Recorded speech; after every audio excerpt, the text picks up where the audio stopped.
Hello and welcome back to the Awakening Philosophy channel. We are in the Orange Sutra to understand what causes human problems. Are you a human? Well, then you have problems. But we all do. Do you live in a society? Well, then that society will also have problems because it's run by humans. So how can we understand our problems, free ourselves from our own problems, but also make sense of the problems that we see around us? That's what we're doing here. And how come we can do it? Well, even though Socrates was murdered 2,500 years ago, some of his works survived the counterattack to him sharing the Logos. And as we've been reading, especially in the first chapter, there have been people in our modern age who have stumbled across or come across the works of Plato and discovered the Logos. And in discovering the Logos, one particular person by the name of Dr. Pierre Grimes discovered that its shadow, or the inverse of the Logos, is the very thing that causes our problems. And he discovered also that this was known. Socrates knew this too. Now, this wasn't explicitly written by his student Plato because Plato was very young when Socrates was murdered, but we can see by how Socrates is described that he functioned as a midwife. In fact, the word philosophical midwifery comes from, or is a term that Socrates himself described. So, and if eventually in this channel, we're going to get into Homer, the Iliad, and the Odyssey, and we'll discover the understanding of philosophical midwifery was known hundreds, if not thousands of years before even Socrates, because it's outlined in those texts. Homer's Iliad and Odyssey contains the framework for philosophical midwifery. However, after Socrates was the Dark Ages, and that's what we are recovering from right now. Okay, so we have an opportunity to rediscover or reawaken philosophy. That involves two things, primarily. Learning the Logos. What's the Logos? The Logos emanates from the self. It's the understandable and knowable order that informs creation, the unfolding of creation, but also it's our path home. The understanding of the Logos and the following of the Logos is what we do as living human beings, or actually any being who's developed language, intelligence, and the ability to reflect on themselves can discover the Logos. And the Logos is the path we take of self-reflection. It's the structure or paradigm or model, the blueprints of self-reflection that we follow to understand ourselves and know ourselves. The words understanding and knowing have Greek names dianoia and nous, because we don't mean them in the way that the modern world uses those two words, because the modern world is a counterattack to Socrates, to the Logos, and is in the physical. We call it materialism. Rejects the mind, rejects the self. Which is curious. Why would we reject the greatest thing we have, our own mind? Why would we pretend to be dumb to all of these profound experiences of other higher dimensions or reaches of the mind that people have? Athletes, spiritualists, dancers, musicians. There are whole spiritual traditions based on Enlightenment, which is a uncovering of higher dimensions of mind. Why are we playing dumb to that? Why are we ignoring our highest tool we have, mind?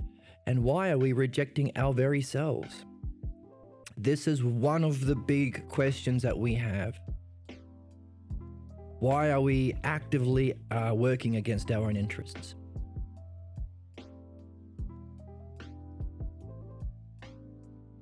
It's one of the puzzles we have in this text.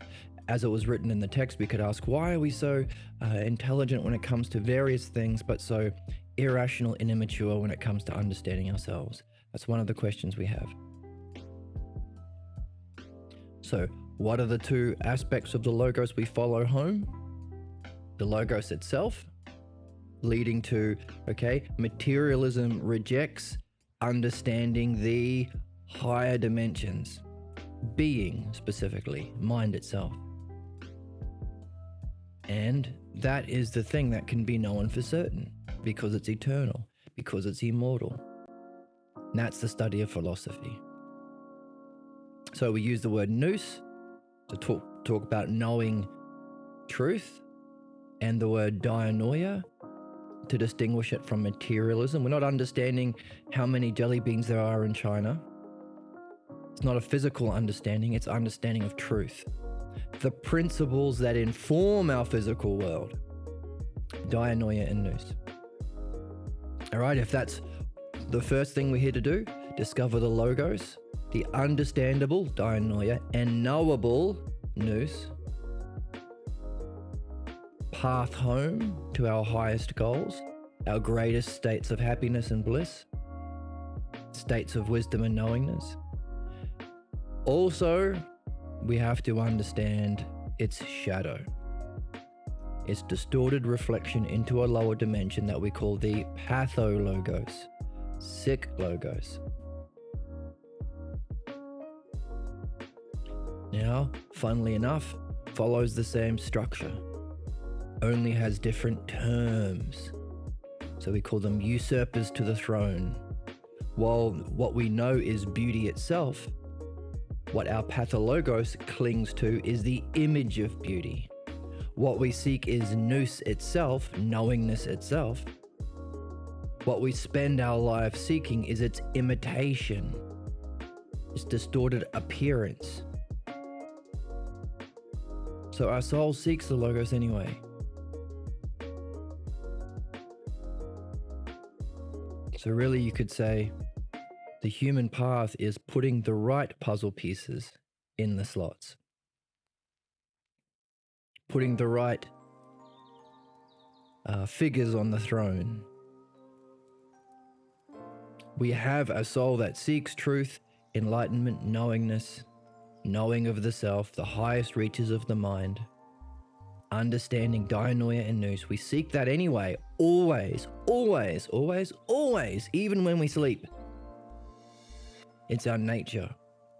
Problems arise simply for when we take things that aren't that and put it in that part of our soul. That's the pathologos. So we have to do two things. We have to kick out the pathologos because it's in the way, and then put the right thing in the place. That's the Logos.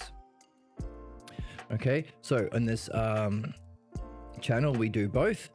We read Socrates to figure out the Logos, and we read Dr. Pierre Grimes to understand the pathologos. But because it's the same structure, whenever we do one, we're doing the other at the same time.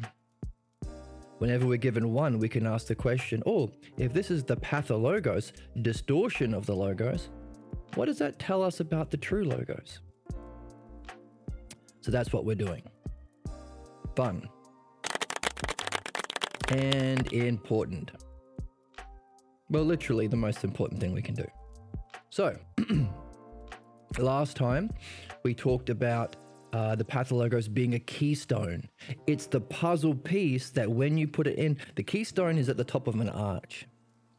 So when you make an arch in architecture, the two parts are kind of curved so they'll fall down, but the keystone keeps it in place. It's the place right in the middle. Stick it in the middle so it keeps the whole thing together. It keeps the whole thing together. It's the final piece and it's at the top. So these are all metaphors for the pathologos. It keeps the pathologos together. It keeps the way of being in the house. It keeps the roles in your house, in your family, in your tribe, in your cave, because this goes all the way back to caveman times. Now, again, We have outgrown it. We don't need blind ignorance and immaturity to our own selves and our own thinking anymore, even if it had a survival benefit thousands or hundreds of thousands of years ago in the past. So, like all problems, there are a kind of solution that no longer applies. So, we grow up in a family. There's a way of being in the house. There are smells in the house. There are ways of talking in the house. There are ways of seeking goals and stopping people from seeking their goals. All of it very confusing to a little baby. You want to make sense of this. Therefore, amongst all that confusion, suddenly there comes an intuitive grasp. It's not put into words. Again, so what does that mean about the logos? It has to be in words. We aren't allowed to ask questions. What does that say about the logos? Oh, that means in philosophy we are supposed to ask questions. But in the Pathologos, we intuitively, wordlessly grasp a belief about ourself and reality that somehow is the keystone, make sense of all of the ways of being, talking, acting, relating to each other that you've grown up with in your house, and you don't know any better because it's all you've known. Brings it together into a unity. It makes the irrational rational. It makes it make sense in a kind of way. From this we think, okay, this is the way things are. That's what we read last time. Now, that also is a cause of deep anger, because some part of us recognizes this is wrong. This may be the way things are, but there's something wrong with this. Our soul will not tolerate injustice against self and reality. Why? Because this whole thing here, this masterfully, intelligently crafted, profound, remarkably wise and intelligent reality we find ourselves in, so intelligent that every split second is made to follow the next perfectly, is here for us to do this, for us to know and show ourselves. So there has to be something built into our soul and reality that does not tolerate the game being played in a broken way or being blocked. If this whole thing is designed for you to know yourself, understand and know yourself, then what if you've given up? Thumbs up. What if you are carrying the wrong solution, the wrong keystone? There has to be something built into this reality that says, nope, this is not good for you. This is not what... I didn't go to all this work to design all this just for you to come up with a false belief about yourself being inadequate or reality being uncaring or unintelligent. So what's that? Anger. And what's that in reality? Problems. So in our soul, we have anger. Our state of mind, anger. We carry it because we suffered an injustice. And in reality, we have problems that occur in our lives that will reflect that same problem back to us until we address it. So what? Well, last time we talked about the need to judge. As we read, this is only believed, the Pathologos is only believed so long as you accept it as just. Just. Now, we can ask, what does justice mean? That's one of the things that we seek in philosophy. That's the Republic. What is justice? Well, it's actually a lot of Plato's texts that we read. But broadly speaking, fairness, rationality, care, empathy. It's not fair, it's not just, that kind of thing. It's not right. So we need to uncover our Pathologos and its origin scene and use our mind in a way we couldn't in caveman times, or a way that might have seemed too dangerous when we were young, and judge it as best we can. And notice, we're judging it with our highest use of our mind. Because Justice is one of the aspects of being, and therefore it's one of the dianoia understandable and nous knowable things. In other words, our highest understanding and our highest vision that we can have, we use. So reality is really encouraging us to use the fullness of our own consciousness, our own selves, the highest vision, the highest state of mind, and our highest words and understanding. Because we have to judge it relative to justice. And so long as it's believed to be just, we keep it, we're enslaved, and we carry that anger. As we read last time, you defend these negative roles, these duties, these statuses, these images of authority. You vote for this fascist, or you accept this tyrant that mimics or imitates the one that you are carrying your Pathologos model of justice and excellence and beauty. Greatness. Okay, so we need to judge it as not reality, not justice, not truth. Justice and truth being aspects of reality, and while at the same time using whatever freedom we gain from doing midwifery, addressing our false beliefs, using that freedom to actually figure out what reality is. That's philosophy. That's the two parts of the game, the two rails on the ladder of the logos. Now, in our world, we can see the pathologos reflected in our world as well. Now, this is a technique called metaphor or analogy. Socrates uses it. The whole Republic is based on Socrates being asked, what is justice? What is justice of the soul? And Socrates says, you know what? The soul is hard to see. It's very small. Of course, it doesn't have size. It's not physical, but it's difficult to see. So let's blow it up as if we were looking at it through a microscope and talk about a city as a metaphor reflecting the aspects of our soul. So this is one of the great tragic ironies of philosophy. Socrates is often, or Plato and Socrates is often taught as political texts, even though he specifically says this is not a political text, it's just a metaphor for the soul. Even if there was a city like this, I wouldn't be interested in it. It wouldn't make sense. I'm just using it as a metaphor. So, again, speaking to the fact of the need to reawaken true philosophy and understanding, because it shows that they're just not reading the book. What the hell are they doing then? If they're charging all this money for university courses on Socrates and Plato, if they're not reading the book?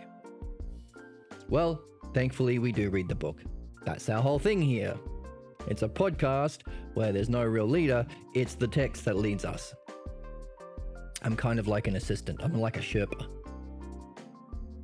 No, wait, a Sherpa is a guide. All right, think of it better. I'm Robin, and the text is Batman. Right, so in our world, we can see the pathologos writ large.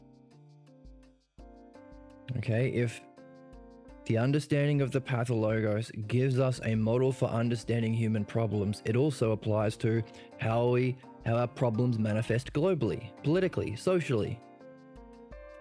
Because it's just humans acting based on what they think is good, real, just, and so on. So our problems are not based on some sneaky, evil, sinister force like the devil, supernatural force wanting bad things. As we said before, our soul seeks truth and beauty and knowingness. We want to know and show ourselves. The problem is ignorance.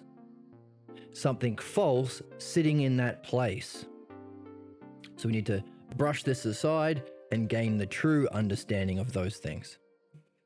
So what? So problems are caused by ignorance. Now, ignorance doesn't mean not knowing something. It means thinking you know something you don't.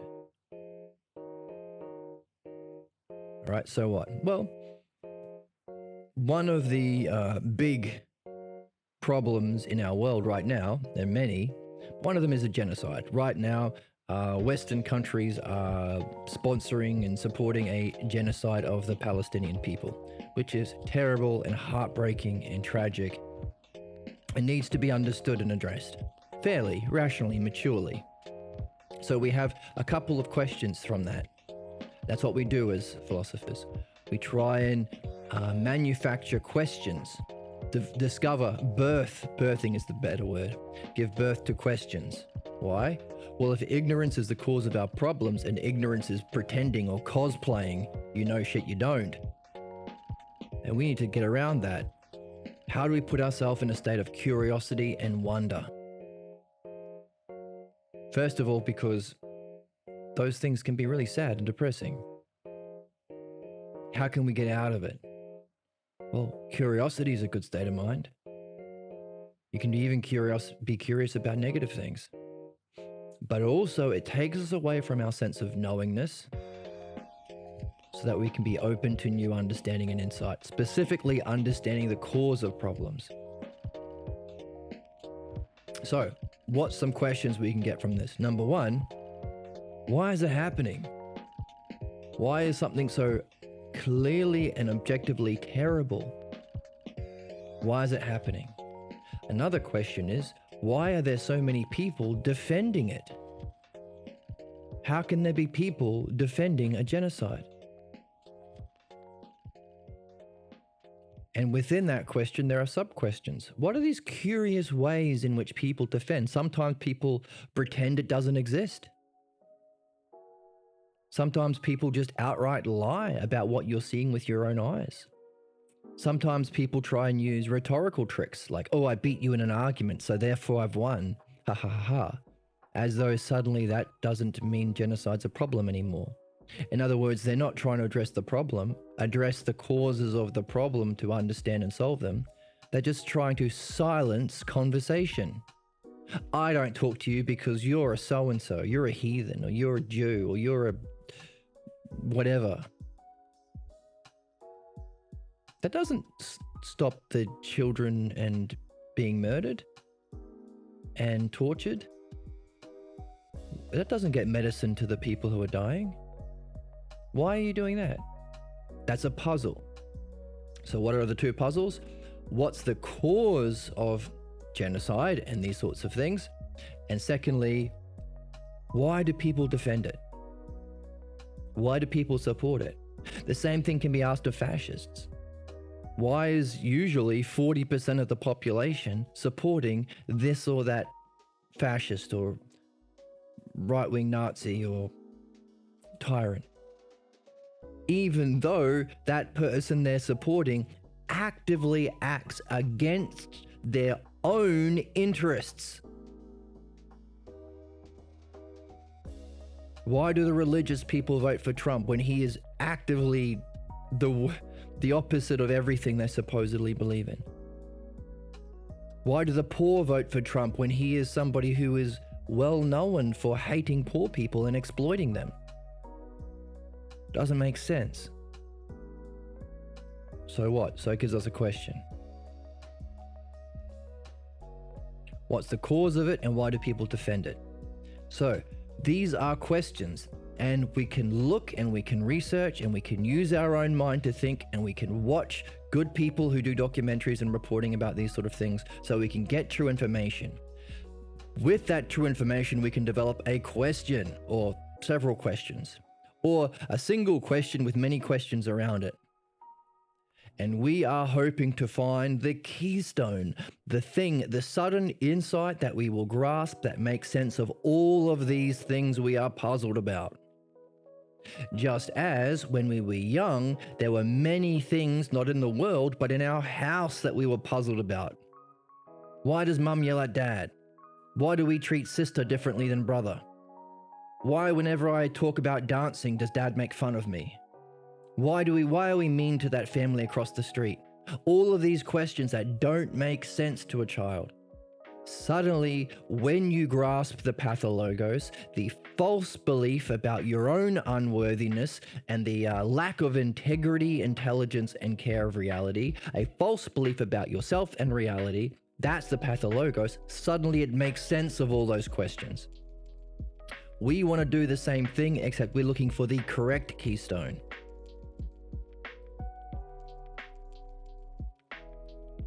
And what's the missing piece?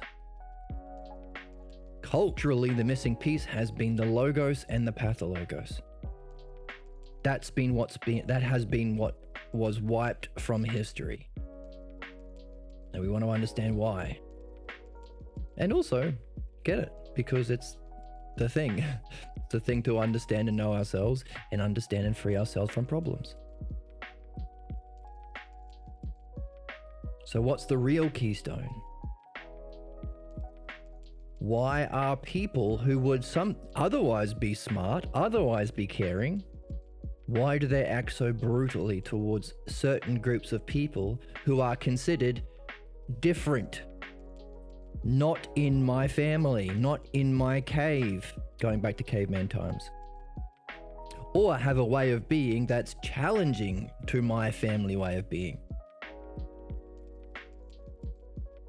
Okay, and the second question, why do people support it? Another way of framing that is, why is there a seemingly blind loyalty to that which is unjust and harmful to your own self-interests? We're describing the pathologos. Until we uncover that early scene where we got that false belief about self and reality, we will be blindly loyal and defenders of the very thing that's causing all of our problems. Now, we will have anger. We need it, because if we don't have it, we will be tolerating an injustice within our souls. The difference is whether or not we want to understand the cause of our anger. Otherwise, we will do something called projection. And we will be very easily manipulated by the very people who are abusing us and doing the worst things in the world. How? Well, understanding self-reflection requires effort, work, curiosity, very things that are often banned in families or punished. You don't know the answer to the question, you get a bad grade. You have a problem, you go to prison. What's it mean to be out? It's very common nowadays to have all these people who are selling courses, life courses. And these are all people who are idiots, but acting like they know everything they don't. I am really smart. Look how smart I am. And then someone asks them some questions, exposes their ignorance, and then they get angry and loud and violent. In other words, wonder, curiosity, conversation, reflecting on causes. These aren't exactly things encouraged in our culture. That's why we're here to reawaken philosophy. But these are the very things that benefit us. So what do we do with our anger if we're not reflecting on ourselves with understanding to discover the cause? We pretend that our anger is the fault of somebody else. We will project what we do onto others and get angry at them. The injustice we're suffering from, we project it onto other people and we get angry at them. And all leaders have to do is buy into that. Oh, you know how you're angry? Yeah, it's the cause of this person. That looks different to you. Really? Yeah. You're brilliant. You know everything already. You're already wise. It's this other, this Jew or this immigrant or whatever, or this Palestinian. You can pretend to be wise and knowing. You can cosplay as knowing and wise and just. All you got to do is accept me as daddy. And this is the assigned person we're going to project our anger on. And all of the things you learned from your childhood, how to silence conversation, how to stop questions, how to not look at causes, we're going to do it to somebody else. So you're sick of being bullied? Now you can be the bully. You know how you have that inner voice that reflects your pathologos so that you can discover its cause and free yourself from a false belief that's causing your problems? Yeah. Without philosophical midwifery, it seems like you're stuck there. Yeah. Well, we could do two things. We could learn philosophical midwifery, introduce it to the world, or stay stuck But instead of being bullied within your own mind, get yourself into a position where you can be the bully. You might ask, well, hang on a second, doesn't just perpetuate a cycle of injustice and violence? Absolutely. But for a little bit of a moment, you're not being bullied anymore. Temporary alleviation. And you might even get a kick out of it. Now you might say, getting a kick out of doing bad things, isn't that sadism? Yeah, it is. Yeah, it is. And doesn't it, and that won't really, even that temporary alleviation when you're bullying someone else, wouldn't that not solve the problem? Yeah, you're right, it doesn't solve the problem. And then wouldn't it just get worse if you're being sadistic and putting more fuel into your problem that you're not solving? Yeah. Yeah, that's right. That's why, famously, 40% of police officers that are reported do domestic violence. Sure, they are in a position of authority where they can bully others with impunity, but makes their problems worse, doesn't solve them, makes them sadistic, makes them enjoy pleasure, seek bullying, harms their soul, and far more common to engage in domestic violence against their supposed loved ones. It's a real problem. So yeah, option B, seek a situation where you can defend your own sickness and pass on to others. Yeah, option B isn't a good one. What's option A? Philosophical midwifery. Not only is it our way out, it's the keystone that makes sense of why people seek to do harm to others. You get to cosplay as the Noah. Not the real Noah, not at all. Yes, and it's sadistic. Yes, and it keeps the problems alive. Yes, and it might end up killing races of people like in Palestine right now, and like that has been done many times before. It might even end up destroying our whole planet and species. Absolutely. That's why we do it though. And the second part of the question, why do people blindly defend it? Loyalty. Until we discover what we're carrying, number one, see its influence, see its resulting consequences, number two, and discover the origin scene, number three, and then number four, judge the origin scene with integrity, understanding, and name it as not just we will be slaves to it, and we'll play out all those problems within our soul, within our culture, within the political system, and even the best people among us. There are other streamers who I'm a fan of who do the work to tell the truth about what's happening, like the Majority Report is a good one. Even those best of us are not going to be able to solve the problem. At best, they can tell us the truth about what's happening.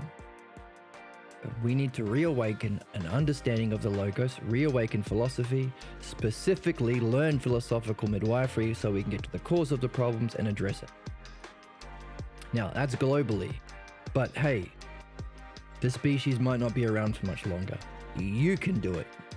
Your development is not based on the level of growth of other people around you.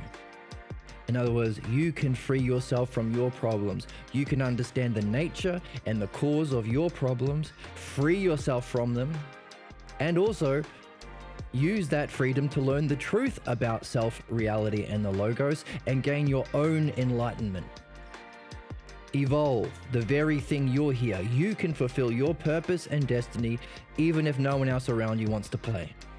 Now, there are some of us who want to play. That's this community, and you can join our Discord. You can follow on Twitch and YouTube, and of course, participate as much as you want. So there are people willing to play, but even if we're in the minority, we can still do it for ourselves. And as we read in the Phaedo, Socrates says, this is what you're here to do, and the level of understanding of midwifery and philosophy that you do purification from our problems, midwifery, perfection in our understanding, or in our dianoia and nous, our understanding and knowingness. So depending on your purification and perfection, it will dictate how you're going to reincarnate and what kind of an afterlife you're going to have. Makes sense, right? If our soul is immortal, which is what we explore in the Phaedo, then how we act here should have some significance. And if we go to different places to meet different groups of people, wouldn't we want to join the best group? And wouldn't the best group be the sorts of people who have learned how to reflect in a kind, friendly, supportive, rational, fun way?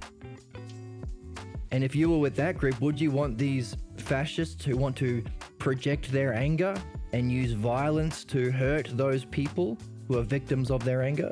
Would you want any of those jerks in your group? No. If there is a higher spiritual journeys that we can encounter in our soul, in the afterlife, or in the high dimensions, can that sort of person navigate them well? No. It would be as we say, a bad trip to trip with those people.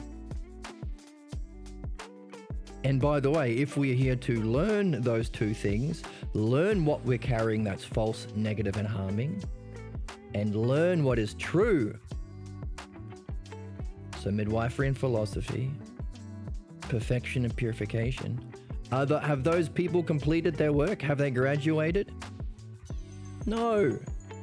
So of course, this is what we have to do. The education, our learning, and nurture, we're doing it. So education and nurture is Socrates' expression he uses often. This is the education and nurture we are here to do. And yeah, there are terrible things happening in the world that we can actually gain questions about, pull the pieces together, look for a keystone that makes sense of it, which is a application or doing of what we're learning here. And the keystone could be the Pathologos. Are people a walking dialectic? What's the dialectic? Dialectic is the structure of the Logos, how it unfolds. Are we all a walking dialectic? Do we begin in a family where we have all these puzzles that don't make sense? We get the Pathologos that makes sense of it, gives us our role, but it's a belief about ourselves. And in our life, do we just play out that belief over and over again in every aspect of our life, to the point where it affects how our facial expressions, the lines on our face, how we relate to people, the way we talk. And then the more we do it, the more we solidify it, ingrain it into our souls. It becomes our mask. What starts as a false belief about ourselves becomes our self-image, an image that we identify with. So being a human is solidifying our problem. Just like 40% of people will vote for the fascist who acts against their interest. Not only are we blindly loyal to what is false and harmful, we don't know we're doing it. And we're engaged in a dialectic, in a conversation with our false belief to make us just like it. Now, everything we do in midwifery, we can ask, well, what's the true version? If Pathologos is the bastardization or the distortion of what's true, what's the actual dialectic we should be on? What's the actual conversation we should be in? What should we be integrating into our being and with our self-identity? How should we relate to people? That's what we do when we read Socrates and when we read the text. We are in a relationship with the author. We are in a dialectic with the author. We are becoming like Socrates, how he talks, how he relates, how he understands things, how he solves problems, how he, including his states of mind that can access nous, the different dimensions of reality. In the Phaedo, Socrates says, look, you don't have to wait to die. You don't have to wait till they bury you to die. Philosophy is about getting knowledge. Knowledge happens when you separate from the body. So I've died many, many times. In fact, calls philosophy the study and practice of dying and being dead. Now, dying because you got to separate from your body. That's the essence of all yogas, by the way. But being dead implies there's something you can do while you're there. It's not just the end. Even in news.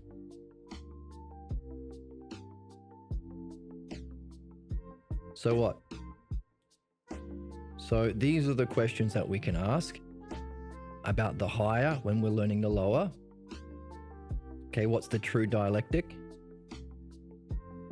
Now, if Socrates constantly says in his dialogues, don't worry about what Socrates says. It's easy to disagree with Socrates. It's harder to disagree with the Logos. Then maybe we're not actually in a conversation with Socrates, a dialectic with Socrates. Maybe we're in a dialectic with the Logos. And if the Logos is the unfolding of self, then we are in a dialectic with the self through the Logos. That's why what we read here, what we call Platonic philosophy, but really it's just philosophy. There are not many philosophies. There's just, if it's true, there's just one. The Logos. This is why, as we read, and as Socrates himself said, this is the true spiritual tradition. And as we read in the text, this should rival any other spiritual tradition we find around ourselves, because it's simply understanding it. No need for mystery or confusion or groups picking sides. Are you Buddhist or are you Taoist? No. It's the Logos. It's true for everyone. It's understanding itself. And it's the understanding the language that self communicates to us, through which we can reach our highest goals and engage in a dialectic with self. Now, in the Pathologos, it's the negative distortion. We don't communicate through the Logos, we communicate through the Pathologos, the false beliefs that we carry. And we're not communicating with the true self, we're communicating with the false image of ourself. And so, as a walking dialectic of that, we are coming more entrenched, not with our true, free, ultimate selves, but we're becoming more identified and entrenched in our problems.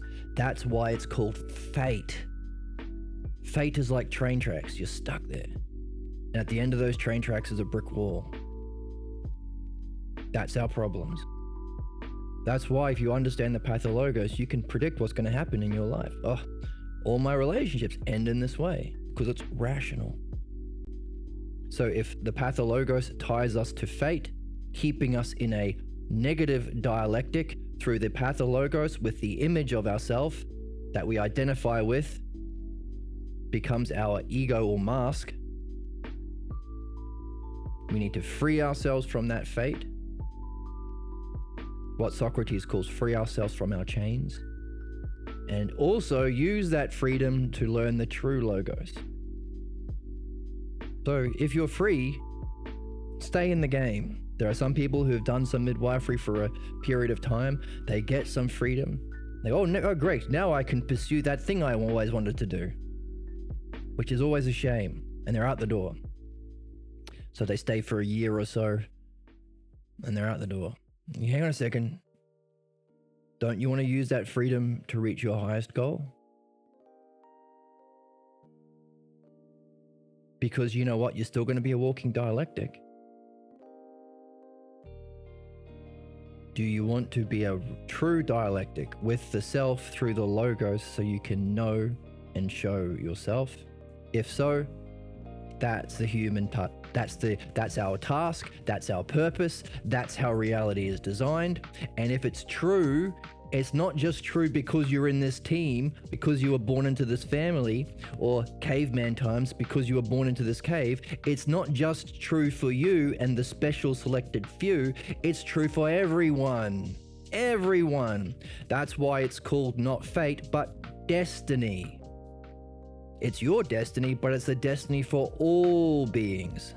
So we call it the destiny of man. Now, you might say, well, actually, man kind of indicates it's just true for all humans. But I see some dogs using buttons and they're learning to use the logos. So couldn't it eventually be true for dogs? And, oh, I've seen some cool birds, like pet birds that use buttons and use tablets to talk. So yes, it would be true for them if they evolve a little bit further to use the logos, but also true for aliens or true for species 1 million years in the future. So when we say it's the logos, it's following the dialectic or the structure that unfolds reality. It's the structure of unfolding. It's also understanding the structure of the conversation we have ourselves. Dialectic, it's like a dialogue that we have with self, the cause of all reality. So we're understanding causes in pathologos, but in philosophy, we understand the true cause, the cause of everything, the cause even of pathologos, in a sense. The true self, the one self, we say in philosophy. So the one self, from something inherent in the one self, is the logos, which is unfolded through reality, and it's the dialectic that we can choose to play in. Call to adventure. That's the game. It's the best game in town. It's really the only game in town, because if we're not playing it, we're playing the shitty version of it anyway. That's causing our problems. So it's kind of a no-brainer when you think about it. But from the one self through the logos, we can choose, and it's always a choice, choose to play it well and engage in that dialectic by learning the dialectic in the logos, to talk with the self that is communicating with us at all times and for our benefit, so that we can raise our understanding of ourselves to the truth of selves. That's spiritual evolution, that's personal development, and that's destiny. So, what are the two games? The one you're in, whether you like it or not, the pathologos dialectic, solidifying what's wrong, or doing midwifery to free yourself from it and use that freedom to actually figure out what is the self and reality and the logos. Purification and perfection, escaping fate, finding destiny. And fun, fun, fun, fun, fun. Clap, clap, clap, clap, clap. So that's a brief overview. So let's take that with us as we continue to read the book.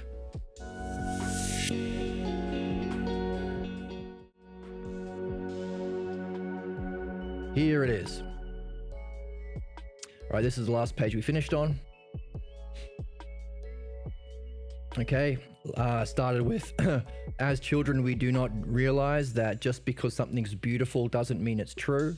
Again, beauty itself is in reality the beautiful, but beautiful things in our physical world need not necessarily be true. That's marketing. So we have not learned the sad lesson. Here we go. The sad lesson that just because our original teachers, usually our parents, appear beautiful doesn't mean what they're saying about us in reality is true. Okay? We accept it to be true. And the belief about ourself and reality is a bridge. That's the keystone. It connects the pathologos scene, this rare moment where we're getting this stage production where we're supposed to finally learn the teaching. It connects it with the milieu, all the other crap we do in our house. Okay, the pathologos brings an explanation for the things in the household that were puzzles. It is through that belief that the puzzles become clear. It's the puzzle piece. We gain a glimpse into why those people who have been significant in our upbringing feel the way they do, say what they do, and are the way they are. It's the puzzle piece to all the questions. So that's what it comes from, but we want to free ourselves up to ask real questions about self and reality so that we can grab the true answer. We intuitively grasp how the milieu fits into the pathologos. Milieu means what's happening around you. Each part of the milieu fits properly and each part plays out its measured role, and it comes together into a unity, giving the whole a necessary being. Now this is interesting. Necessary. When you do a dialectic, a true dialectic, you reason about something like what is justice. At the end of it, it has to be shown to be necessary. Otherwise, what's going to change your mind about it? In other words, the dialectic shows you. So here we have a dialectic structure. And I grab my pen. Not this pen. This pen. So in the dialectics that Socrates has with people, he starts with a topic. Hey, if beauty itself exists, seeing as we're talking about beauty, Socrates will give a definition, and the person will say, oh yeah, I'm already with you. Now usually they don't. So no, I don't really believe that yet. Then he'll give a demonstration of it.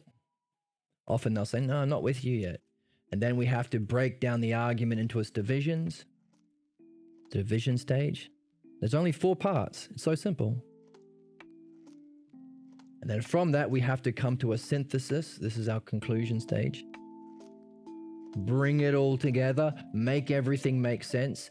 And to judge whether or not it was true, one of the things is whether or not it was necessary. Does it have to be this way? Now, Socrates can also show, well, this is what happens if it's not. So we got 4 parts of the dialectic in 2 categories, so there's 8 in total. So if it's not true that beauty exists eternally in a knowable state of being, then what would follow? Okay, so we do a kind of dialectic, only it's wordless, it's intuitive. Our teachers are not really wise, they're cosplaying. And we talked about why there's an appeal. It gives you temporary alleviation from being bullied in your own head if you can bully other people. It is sadistic, but we all want to be wise, don't we? Don't we? Don't we all want to feel like we know everything? We've got it figured out? Well, but how many people are doing midwifery and philosophy? Not zero, a handful, not many yet. Okay, so necessary. And so it becomes intelligible, it makes sense. We accept that this is the way things are and the way it has to be. There's the other question, why do people defend? Why do you defend genocide against the Palestinians? It's just the way things are and it has to be. There's always been war in the Middle East. We need to beat up the bad guys. Every movie I've seen is like that. It has to be that way. But you're going to be angry because it's not true.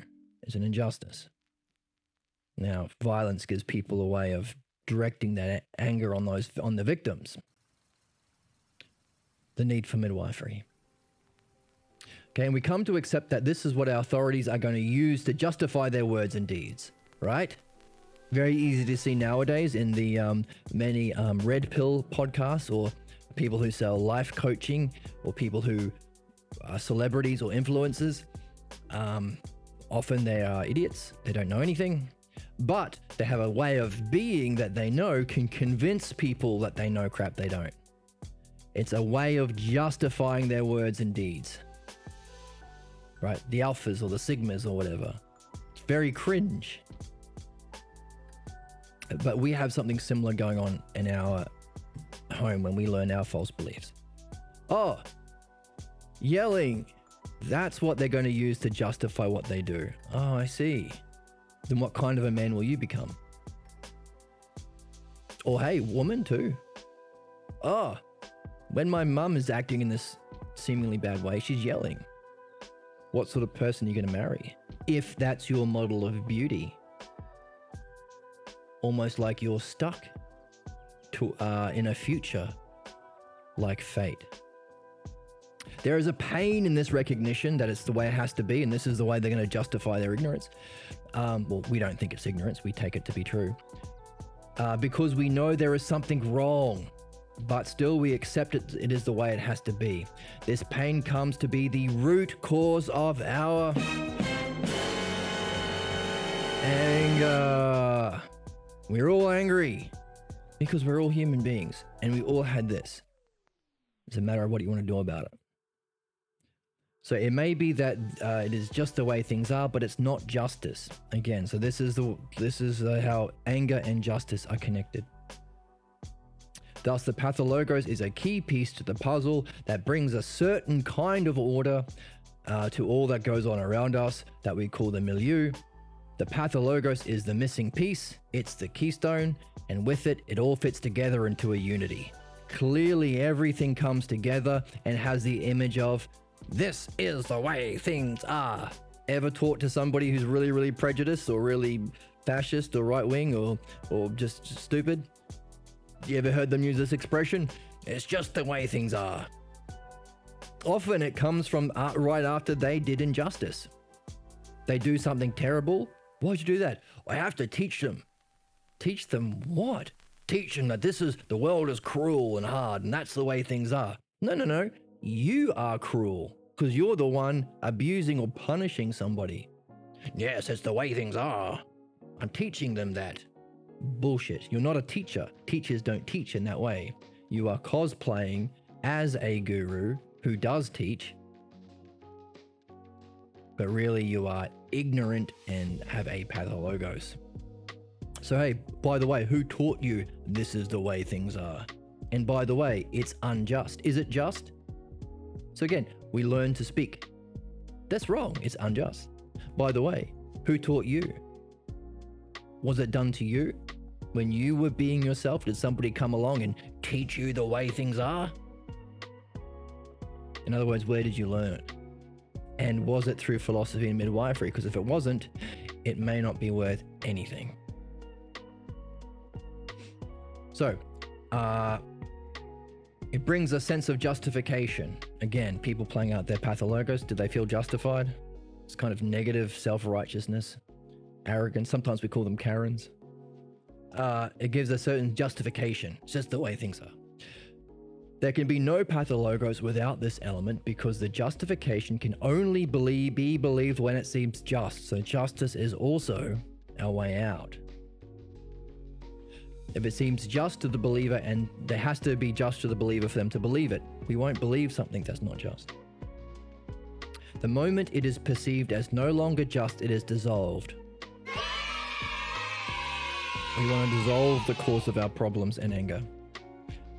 As long as it remains unchallenged, so we're not to be silent, we're here to play. All of us, join the Discord. Yeah. It seems, so long as it's unchallenged, it seems formidable and great. Through it, roles are assigned, duties are established. You get to do that to that person, but then they have to do it to you. But it doesn't feel fair. It is status is gained and status is passed on to others, confirmed on others. It is the source of authority and it's defended. There we go, that question we had before. Why do we defend the injustices that happen, even if they're against our own interest? The source of authority. Why do 40% of people vote for the fascists who want to harm them? It's the source of authority and it's defended because it's presented as if. It's not true. As if it possessed or exhibited a greatness. The pathologos continues to exist only as long as the image is taken to be the reality, and as long as the reality must be judged as being just. So again, we are healing ourselves by separating the wheat from the chaff, as they say. Separating the image from reality. Again, image is in pathologos. Reality is what we seek through the logos. Again, justice and injustice. Justice is, the essence of justice is in nous, in being. Justice itself, the noun. And injustices are examples we see in our physical world. Well, you only get injustices in the physical world. So, justice versus injustice, that's how we have to think and judge. Reality versus image, that's what we're doing here. Okay, now I am going to take a quick break and turn on my fan, and we'll continue to read. Be right back. All right, so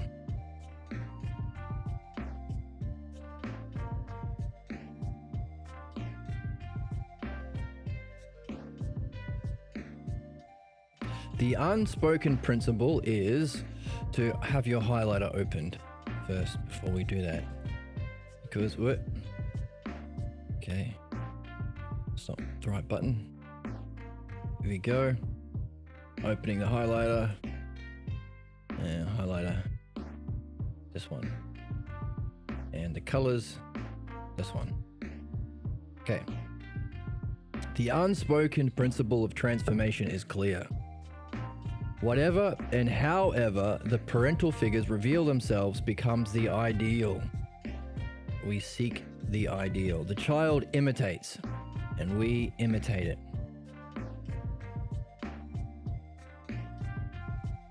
Notice there is a revealing. Just like in spiritual initiation, reality reveals itself to you. You wake up, or enlightenment we call it. And in some spiritual traditions, there might be a guru who takes you into the back room and you do dokusan, or the secret teachings where they reveal it to you. We do not like to make it mysterious, and we don't gatekeep here. One of the things that the author said before he passed away this year, we don't have time for gatekeeping. These could have been secret, mysterious traditions. Because do you want everyone to know about the Pathologos? Because maybe they're just going to do it worse. So you have to make sure the people are actually genuine and have a kind heart and are good actors and actually want to become free of their problems. They're not just wanting to be even more blindly loyal to it. Like, often in media, family first, mafia movies. Yes, we're all criminals, but that's okay because we all do the same thing, and we're all loyal to the family. You don't want that happening. So, it could be a secret teaching. However, Pierre said, no time for that anymore. We need to share the understanding of how to understand and resolve, what's the word? Dissolve, we just read. Understand and dissolve our problems because we have the technology to end our species. And that's not worth doing. There's a role for us as human beings. So, the secret revealing, when the parental figures reveal themselves, becomes the ideal. The lesson has a vast influence upon us without our being aware of it. Again, we don't know we have the problems, right? We talk about the Dunning-Kruger effect. Often the least intelligent people are the most confident or think that they're the smartest. We're not aware of our ignorance. The power of the lesson extends to the inner life. Okay, this is important, so we'll use a different color. Okay, not for that one.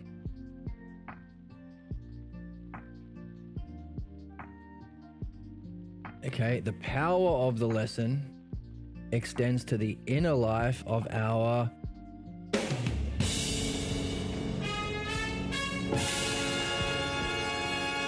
dreams and fantasies. Your fantasies are reflecting, and if you buy into them and pour your energy into them, you are solidifying your problems, because our fantasies reflect the lesson of our pathologos. And our dreams also play out the nature of our problems as well. So we do dream analysis. We apply the dialectic to the messages we get from our dreams. It also shapes our attitudes. How do you think about people in the world and yourself? And our reactions to our reality. What kind of attitude do you have? Well, it's shaped by the power of this lesson. Isn't that interesting? Clearly then, the pathologos becomes our ideal, which we unknowingly molded ourselves to, right? We don't know that we're doing it. Just like when you're a little kid and you go to somebody else's house for a sleepover, you didn't know that there was a whole different way of being. So we're unknowingly molding ourselves towards our pathologos, which we think to be our ideal. Which, one of the questions we have about the genocide, why are there so many Israeli soldiers going on social media dancing over dead bodies? That seems sick and obviously grotesque and wrong. What happened to these people? They don't know they have a problem. They don't know they are unknowingly molding themselves to an ideal. That's negative.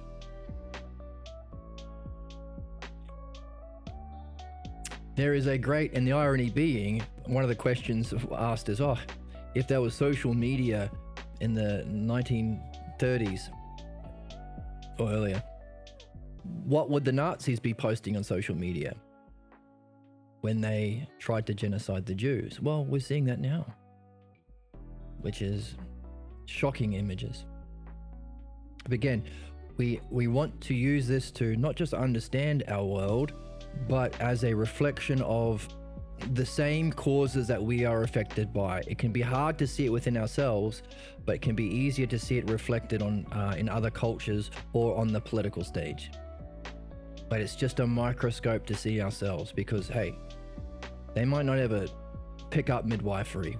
And the species might not, but we can do it. We can do what we're here to do. But at the same time, we're not playing dumb to what's happening around us. There is a great power in the transmission because it stamps into the mind the ideal to be imitated. That's where it came from. Behind the desire to imitate is the inner urge to become. So there's a desire to imitate. So why do we want to be like the same fascists who did it to us? There's a desire.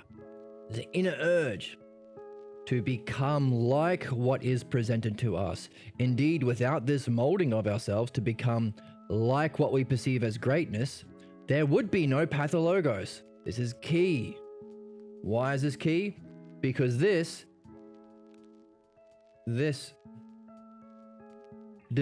inner urge to become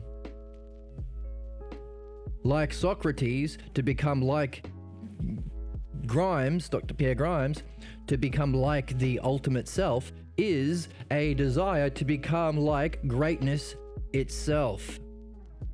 The only difference is distinguishing true greatness that we learn about in philosophy, modeled by Grimes and Socrates, with the image. Because hey, not everyone is Socrates. So not everyone is great. Not everyone can run as fast as Usain Bolt. It's not polite or PC to pretend everyone's as fast as Usain Bolt, just like it's actually mean to people. Just like it's mean to pretend that just because they happen to be our parents, they're as wise as Socrates or as enlightened as Buddha. It's not true, and it's mean to yourself and the world, because you will imitate that ignorance that you are being polite to and pass it on, keeping the cycle of sickness alive. Okay, so there would be no pathologos without our inner urge to be like, keyword like and keyword great. Now, likeness itself and greatness itself are two key terms in philosophy. Likeness is, of course, the principle of analogy. We can evolve through understanding because we become like Socrates, like the Logos, like the self we're learning about. But just as seeking to be like greatness through this inner urge is a necessary condition for our enlightenment, for there to be a rational world in which we learn, so too it's the conditions for the pathologos. So it's a kind of double-edged sword, which again, we can ask the question, is the existence of the pathologos that causes genocides and cycles of violence and destruction of the planet and blind loyalty to our fascists who hurt us, Does the existence of that pathologos tell us that reality is mean or irrational or unjust? It's a good question. It's an important question. Well, if it's a question, we keep it. We keep that question. We hold on to it for as long as we need to, because that opens us up to insights and even enlightenment itself. Well, one aspect to this question that you can put little ideas around it, orbiting like planets orbiting a sun. One of those things could be this. Maybe it's not evidence that reality is cruel and unjust or irrational, because the conditions for a pathologos are necessary conditions for us to be able to evolve. Only it's a double-edged sword. The same inner desire to be like greatness itself that allows us to be philosophers and evolve can be usurped by its image, causing the pathologos.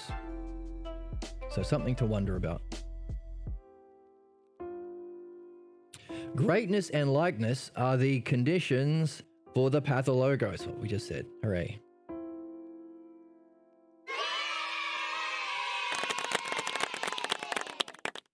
The gestures, expressions, attitude are displayed at that moment,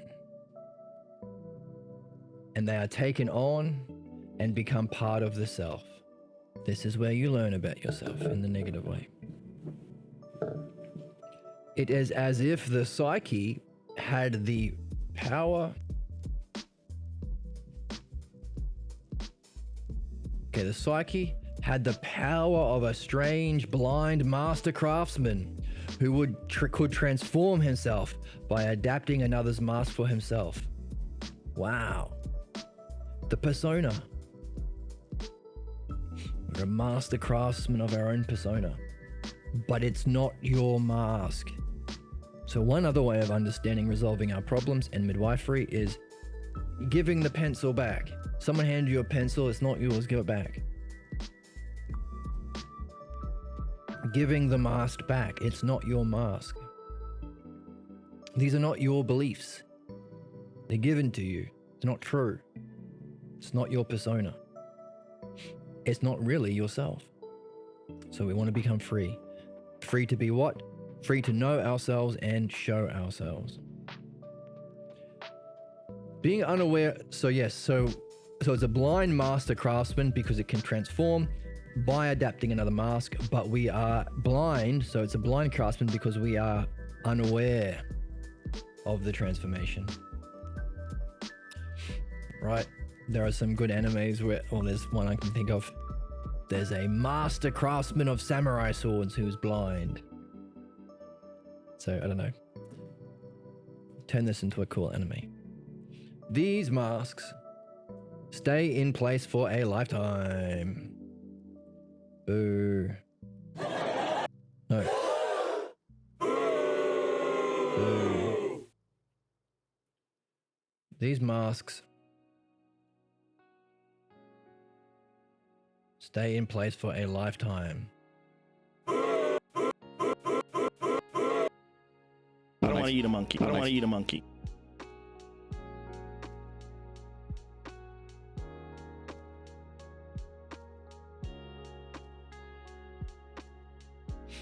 And in turn are passed on to others. So we do unto others the very worst thing that happened to us. So give the mask back. We do not recognize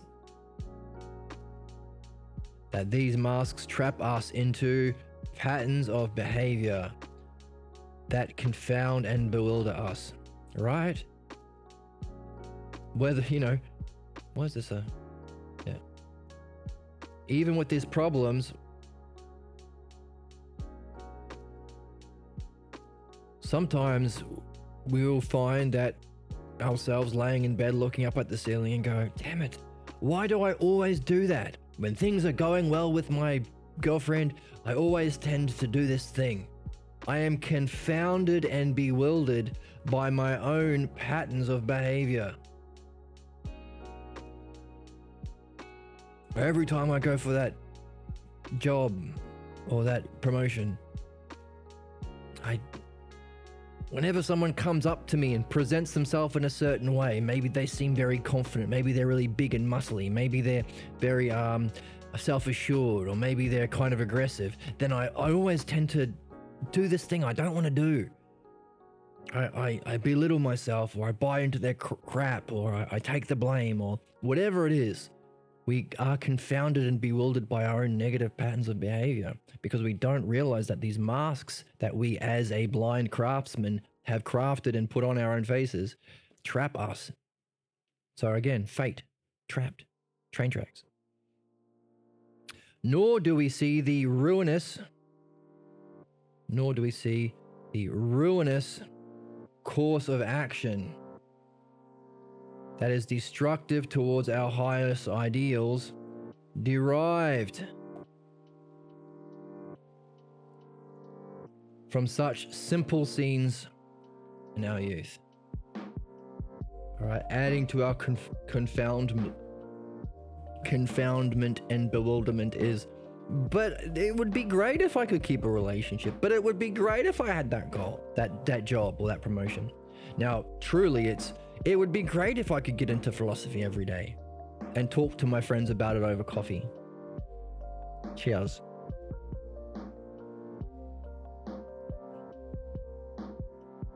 So, why do I have these terrible, ruinous patterns of behavior that stop me from my highest ideals and goals? What? We don't realize it comes from such simple scenes. Isn't that interesting? Such a simple scene.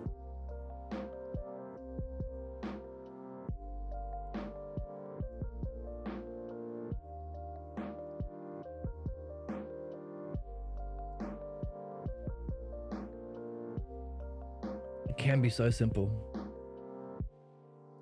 I keep thinking about the example Pierre Grimes gave once, I think.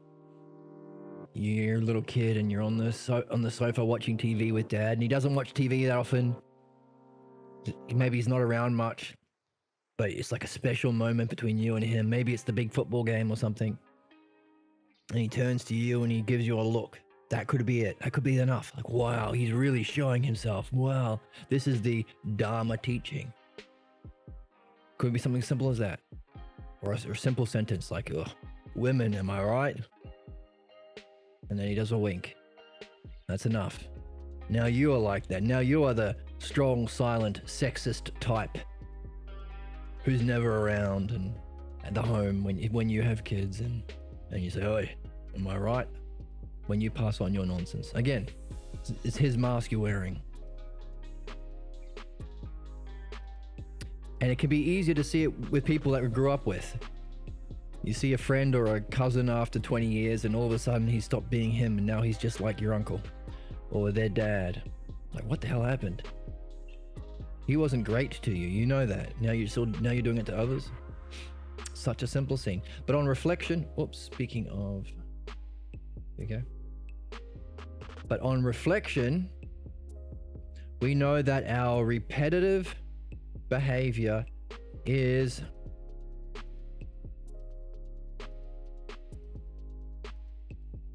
imitative, for it contains no opportunity for improvement. Isn't that interesting? One's cousin is like uncle, he doesn't change, doesn't get better. Often, you can even explain and maybe sit down and explain, look, these are the terrible things you're doing, just like what was done to you. Can you be different? Nah. You're stuck. And this is the difference between a prejudice and a pathologos. Some people who grew up with prejudices, they can have experiences that can change their mind, new evidence, and conversations with new friends when they get out of their hometown or they get to college or something.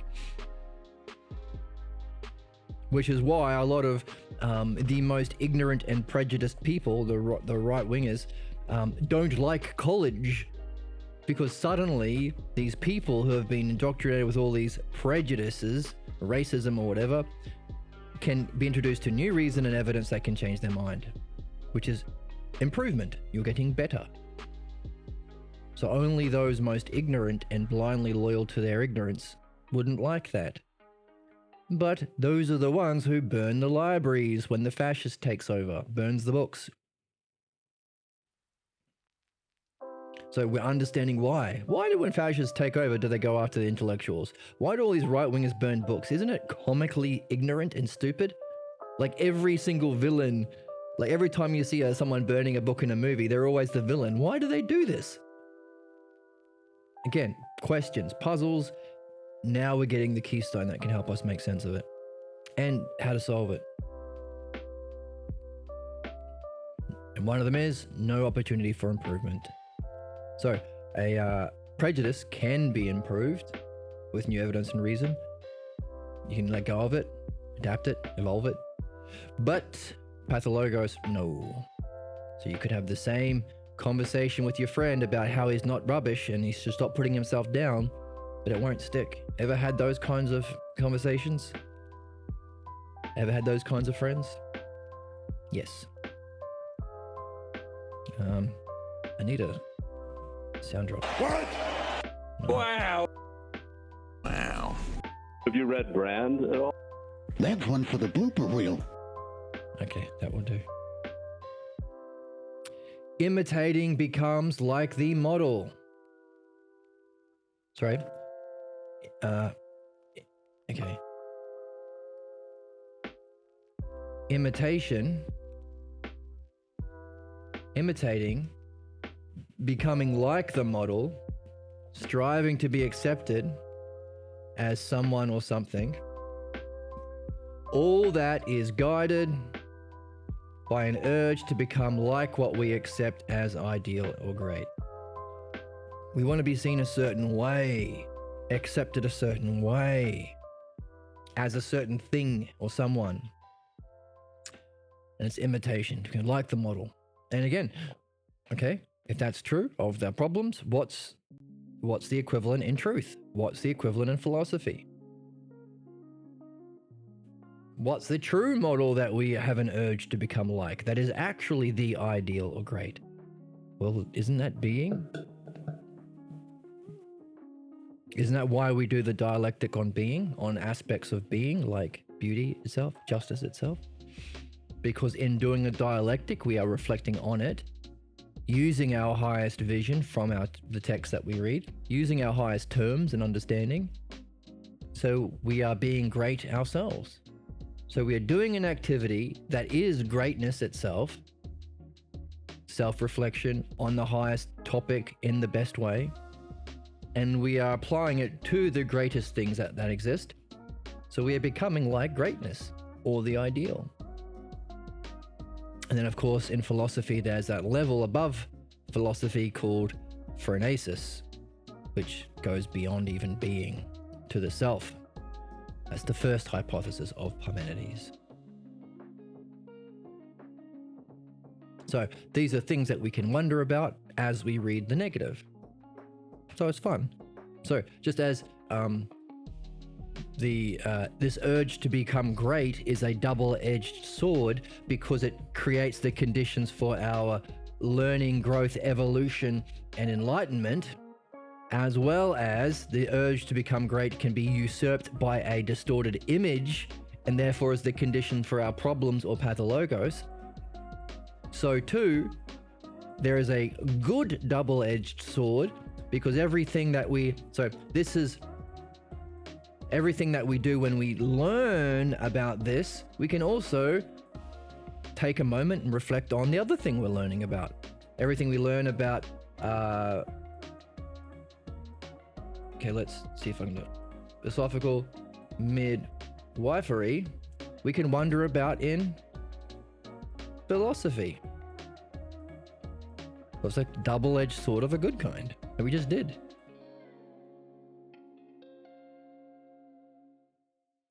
As above, so below is the principle. Oh, by the way, what's that principle? As above, so below? As in one, so in the other? The negative and the positive? Likeness. Okay, I can't spell very well on this. These all should be in the on the board, but who cares? Likeness, to become like what we accept as ideal or great. So, interesting. Within this powerful image of knowing, authority is established. Oh, why do the Russians like Putin, but the Germans like Hitler, and the Americans like Trump, and so on and so on? Why are there different fascist authority figures that are accepted? I wonder why. Question and keystone. All right, authority is established, greatness is identified, beauty and justice come together as the model against which to compare all else. Now, this is very key. In philosophy, this is again looking at philosophy, that's how Socrates describes the dialectic in the Republic, in Book 7 of the Republic. Like, to judge whether or not something is good or not, don't you have a model of what's good? And in philosophy, you seek to, through dianoia, through understanding, through the dialectic, actually understand and directly experience the brilliant light of being, goodness itself. And then Socrates says, which you then use in your dialectics, because the dialectic requires judgment. Is it true that this has to be, or beauty has to exist in this way?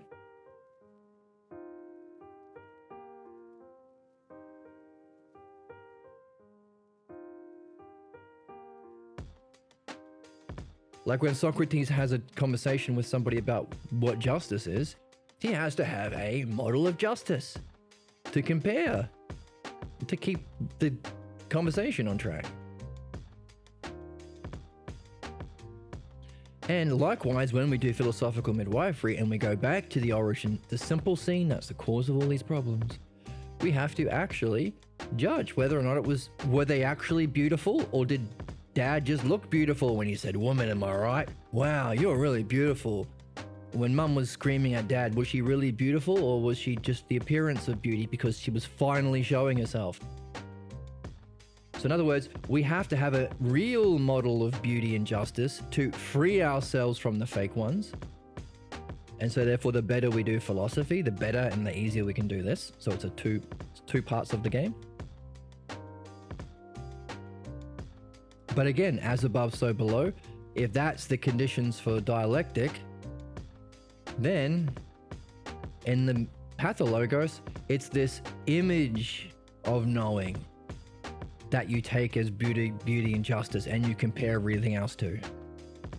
So you could meet the most beautiful, wisest girl in the world, but if you still haven't done midwifery in your Pathologos, you'll ignore her, or you won't even see her, or you'll dismiss her.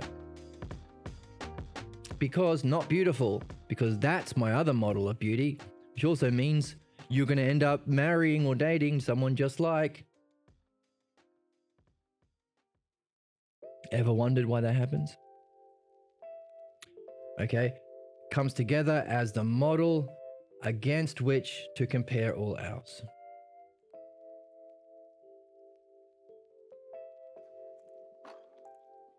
So maybe you know someone who grew up in a religious cult, and everything else, he's very smart, he's very caring, but talk about God or how reality came to be or something, then he starts to get stuck and acts in a way that's kind of ugly and unjust, where he doesn't seem to be able to change his mind. Another, hopefully a puzzle you have given birth to yourself. It is possible to see the difference of each Pathologos. So see the difference, each Pathologos, in terms of the way these qualities or virtues are manifested, right?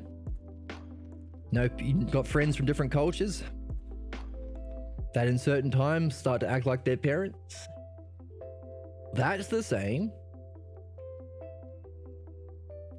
But what's the differences? Oh, one yells, one goes silent, one berates, one undermines, one sarcastic. The ways in which they're manifested. Whatever is manifested becomes the ideal for the group.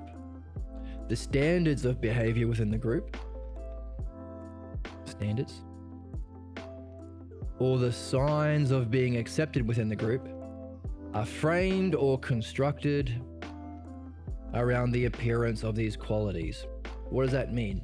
That means if you are going to become better, freer, happier, a more good person, a more great person, a more yourself person, then these signs of what it means to be accepted in this group of ignorance are not going to be displayed by you anymore. What does that mean?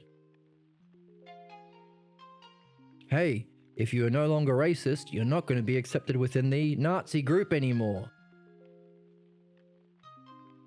This is one of the things that can make it difficult for people to actually heal themselves and become better and freer. They still believe they need acceptance from the ignorant people who are themselves blind craftsmen, carrying masks that aren't theirs, they don't know that they're carrying, and are living in ignorance and negative actions. You think you need acceptance from those people? Some people do. And that's one reason why you can give up on midwifery. So keep that in mind. And hopefully, if you can recognize it when it comes up, you can maybe have the ability to choose a different path. No, I don't. You want me to be racist just to be accepted within this group? Screw you. No. By the way, here's another way of being. Ever wondered where you learnt that? Another way of asking questions. Encouraging people to self-reflect. Okay? Once established, players play. And they play with... Players are going to play, and they're going to play within that standard. They become like their roles.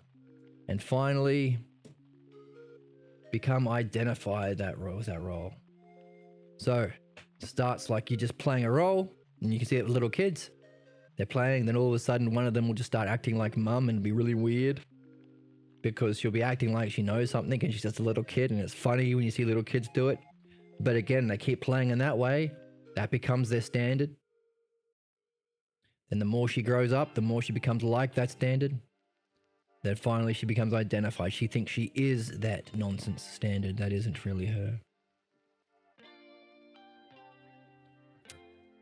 So, without this urge towards likeness and imitation,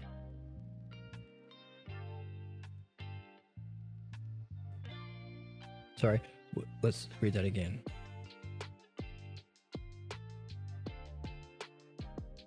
Without this urge towards likeness, so this urge, that imitation provides, there could be no pathologos. For an urge is more fundamental and more primitive than desire.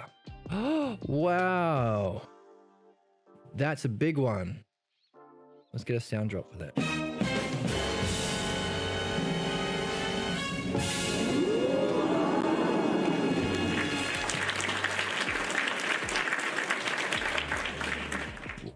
An urge is more fundamental and primitive than a desire. This is key. One of the questions that we have is, how come Pathologos is stronger even than Enlightenment? People have become enlightened. They have experienced the truth of being, and sometimes even the truth of self, which is beyond being. Some would call one Enlightenment, the other one Nirvana or Atman, and I don't know. I'm not too sharp on all the different languages from the many different spiritual traditions that talk about the brilliant light of being, or reality itself, being, and the one self, which is beyond even that.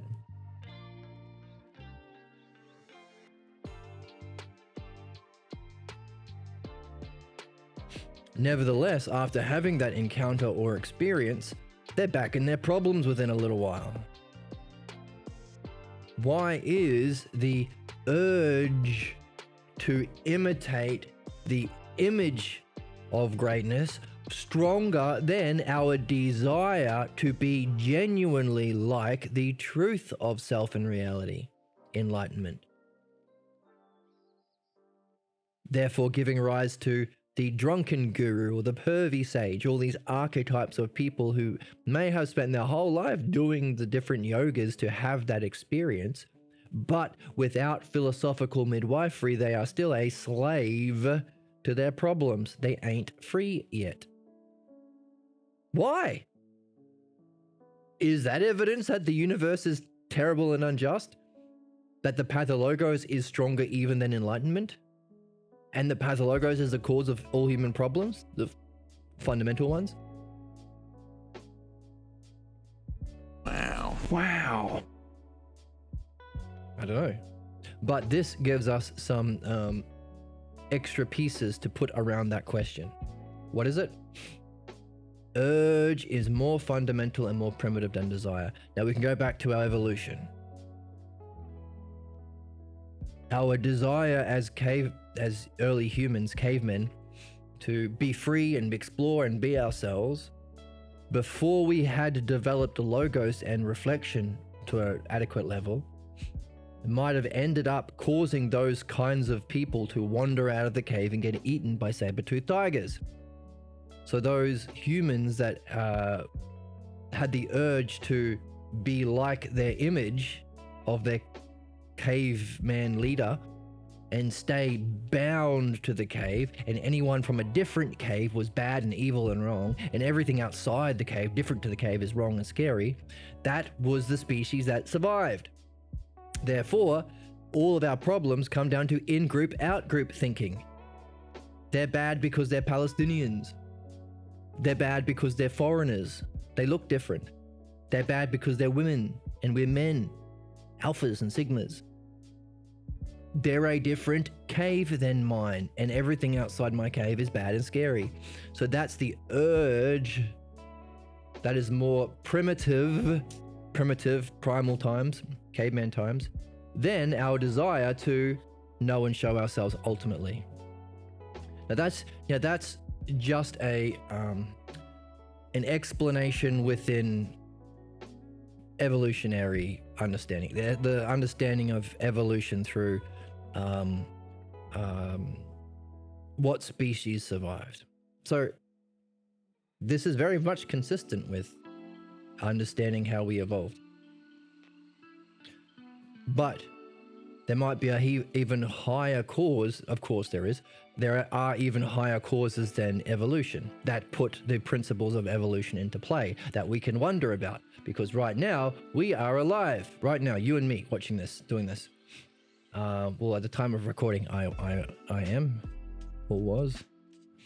So we are here in a reality, in this part of time and history, and on this planet, in which urge is more fundamental and primitive than desire. So we got to wonder, why?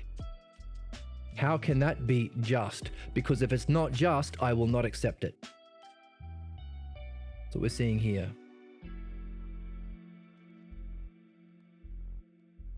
Which is an interesting principle of our soul, because it's the principle that allows us to free ourselves or dissolve our problem, but also it keeps us learning until we discover the true nature of justice and how reality must be just. There is a necessity for justice that keeps us on our quest of philosophy. And also keeps us angry until we resolve our problems in philosophical midwifery. Each Pathologos scene is unique.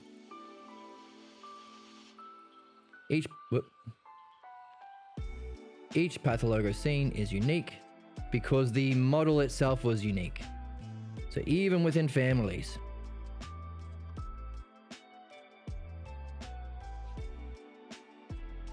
you can find people who come away, well, yeah, mum or dad shows themselves in a unique way to different siblings and in a different scene.